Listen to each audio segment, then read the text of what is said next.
How to use ChatGPT for weight loss. You can go about doing this when you log on to chatgpt.com and then make sure with the available information such as your weight, your height, and ethnicity, as well as the meals you eat, you can now ask it a question, or rather, you can now prompt it into giving you a response. Here's how you can do that. By telling ChatGPT to create a weight loss meal plan for a 100 kg plus man who's trying to lose weight. And also, it should provide you a home workout plan to lose belly fat and also estimate the amount of calories to be taken. And then once you've entered a prompt like this, just hit enter.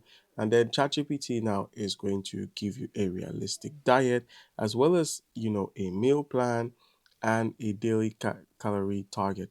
And if you scroll a bit more, you can now see the workout plan you can use that involves squats, push-ups, planks, jumping jacks, and some core plus belly focus like plank and leg raises.